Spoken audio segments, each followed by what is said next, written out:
নমস্কাৰ অৰুণোদয় অসমৰ ষ্টুডিঅ'ত মই মমি লৈ আহিছোঁ সবিশেষ বাতৰি চাই থাকক অৰুণোদয় অসম।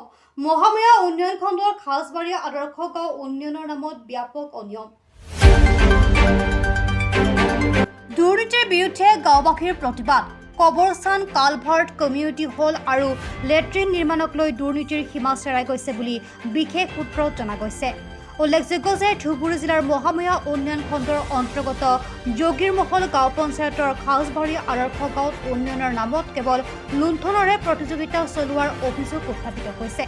প্ৰাপ্ত বাতৰি মতে খাজবাৰী আদৰ্শ গাঁৱত আবণ্টিত কবৰস্থান কালভাৰ্ট কমিউনিটি হল লেট্ৰিন নিৰ্মাণৰ কামত মহামায়া উন্নয়ন খণ্ডৰ কৰ্মচাৰীয়ে সঠিক তদন্ত নকৰাৰ এক গুৰুতৰ অভিযোগ পোৱা গৈছে। আনহাতে কমিউনিটি হল নিৰ্মাণৰ নামত এক প্ৰকাৰ গোহালি ঘৰলৈ পৰিণত কৰাৰ লগতে কালভাৰ্টৰ দুৰৱস্থা হৈছে বুলি জানিব পৰা গৈছে। সেয়েহে উচ্চ পৰ্যায়ৰ বিভাগীয় কৰ্তৃপক্ষই উচিত তদন্তক্ৰমে উক্ত লাখ লাখ টকা চৰকাৰে মঞ্জুৰি দিয়া ধন আত্মসাৎ কৰাৰ সঁচা মিছাৰ আচল ৰহস্য ওলাই পৰিব। আগবঢ়াই দিছোঁ আমাৰ এক বিশেষ প্ৰতিবেদন। বগৰীবাৰীৰ পৰা হাছান আলী জুদ্দাৰৰ ৰিপৰ্ট, অৰুণোদয় অসম। খাজবাড়ির আদর্শ ভিলেজের কাম দুর্নীতি কাম বন্ধ করক খাজবাড়ির দুর্নীতি কাম বন্ধ করক এই আদর্শ ভিলেজের ডুপ্লিকেট কাম করা নচলিব এই আদর্শ ভিলেজের ডুপ্লিকেট কাম করা নচলিব এই ঠিকাদারক অনীতি বলমে বদলি করক এই ঠিকাদারের দুর্নীতি নচলিব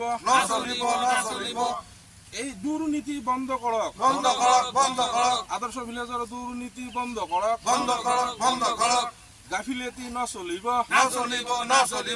দাদাগিরি নচলিব এই ঠিকাদারক বদলি করক এই ঠিকাদারক বদলি করক এই ঠিকাদারের দবদবনি নচলিব এই ঠিকাদারের দবদবনি নচলিব এই ডুপ্লিকেট কাম নচলিব ডুপ্লিকেট কাম নচলিব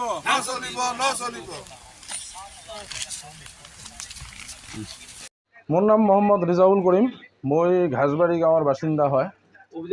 অভিযোগ আমাৰ ঘাজবাৰী গাঁওখন মহামায়া ব্লকৰ আণ্ডাৰত যোগীৰমহল জিপি ঘাজবাৰী আদৰ্শ ভিলেজ। এই আদৰ্শ ভিলেজৰ 22-23ৰ যিটো স্কিমৰ যিটো কাম, সেই কামখিনি বহুত নিম্নমানৰ কাম কৰিছে। কামখিনি সঠিকভাৱে কৰা নাই আৰু আমি বহুত অভিযোগ কৰিছোঁ।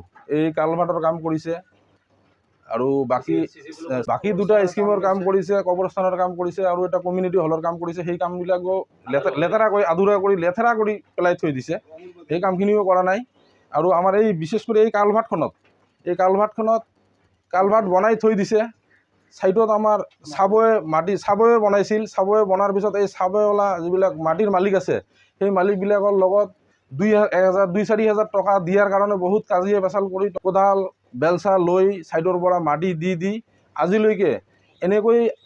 আজিও আপোনালোকে চাব যায় তাতে মাটি দি কালভাৰ্টখিনি বনোৱা নাই। ইমান বাৰিষা গ'ল, বৰষুণ গ'ল, ৰাইজে নিজে মাটি দি আজিলৈকে চলি আছে।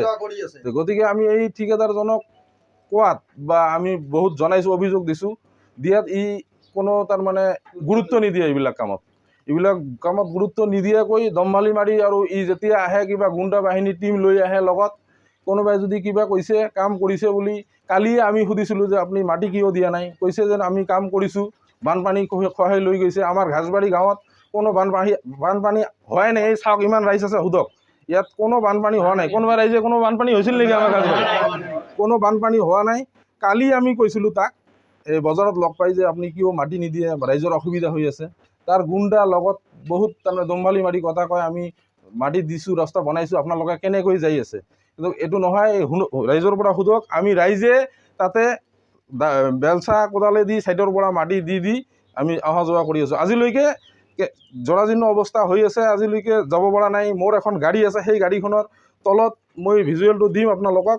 মোৰ গাড়ীৰ তলত এই কালভাৰ্টত বডি মাৰি খাইছে। আৰু আমি আমাৰ ৰেচনৰ দোকানৰ চাউল লৈ অহাত গাড়ীত ইয়াতে পাতি ভাঙি গ'ল। 30 কুইণ্টেল মাল আহিব পাৰে এখন গাড়ীত। সেই হিচাপত আজিলৈকে গাড়ীত 15 কুইণ্টেল কৰি মাল লৈ আমাৰ ঘৰত আহি আছে। আমি বহুত অসুবিধাৰ সন্মুখীন হৈছোঁ। আৰু ঠিকাদাৰজন এনেকুৱা দমভালি মৰা কথা কৈ আছে। যেতিয়া কাম আৰম্ভ হৈছিলে তেতিয়াই আমি তাক সুধিছিলোঁ যে কামটো কেনেকুৱা, কিমান টকাৰ বা ইষ্টিমেটটো কি আছে। খালি কৈছে ইষ্টিমেট দিম, আজিলৈকে ইষ্টিমেটো দিয়া নাই। কামটো একচুৱেলি এটা কালভাৰ্টৰ কাম হ'ব লাগে কেঁচাৰৰ পাত্ৰৰেদি, ৰিভাৰ পাত্ৰৰেদি, একদম নিম্নমানৰ, একদম লোৱেষ্ট কোৱালিটি যিটো সেই পাত্ৰৰেদি কাম কৰিছে। আমি তথাপিও অভিযোগ কৰিছিলোঁ, একো কেয়াৰে কৰা নাই আমাৰ ৰাইজক বা আমাৰ পাব্লিকৰ মানুহ। ভিডিঅ' মানে চাৰ্কেল অফিচাৰকো জনাইছোঁ। চাৰ্কেল অফিচাৰে আপোনাৰ 1-1.5 মাহমান আগতে এদিন আহিছিলে। আহি চাৰ্কেল অফিচাৰৰ ড্ৰাইভাৰজনক আপোনালোকে সুধিব বা কোনোবাই যদি সোধে, সি ক'ব এই কালভাৰ্টখনত গাড়ীখন কেনেকৈ লৈ গৈছে। বহুত কষ্টৰে গাড়ীখন ইয়াৰ পৰা পাৰ কৰি লৈ যায়। আমাৰ ইয়াতে কমিউনিটি হল চাইছে, এইখিনি চাইছে। এই ৰাস্তাৰ অৱস্থা এনেকুৱাই। আমাৰ চাৰ্কেল অফিচাৰ যিজন মেডাম আছে, সেই মেডামো গৈছিলে, কিন্তু মেডাম গাড়ীত আছিলে নাজানো, কিন্তু তাৰ ড্ৰাইভাৰক সুধিলে কৈ দিব কেনেকৈ কালভাৰ্টটো থৈ দিছে। আজিলৈকে এই অৱস্থাতে আছে। সিদিনা আমাৰ এই যে খুৰা কিবা ভাইটিহঁতে তেওঁলোকৰ গাড়ী আছে, এওঁলোকে অলপ মাটি আনি দি যোৱা অহা আমাৰ আজিলৈকে চলি আছে। বাকী আৰু যি কমিউনিটি হলটো এনেকৈ ফেলাই থৈ দিছে। আকৌ কবৰস্থানৰ কামখিনি আপোনালোকে চাব, আমি ভিজুৱেল এইটো আপোনালোকক দি দিম।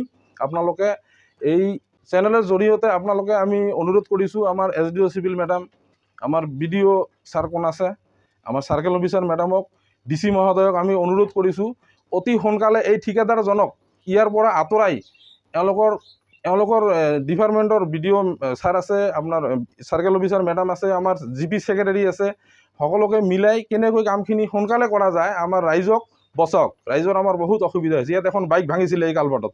আকৌ এটা আমাৰ খুৰাৰ ছোৱালী এটা, তাৰ ভৰিত দুখ পাইছিলে।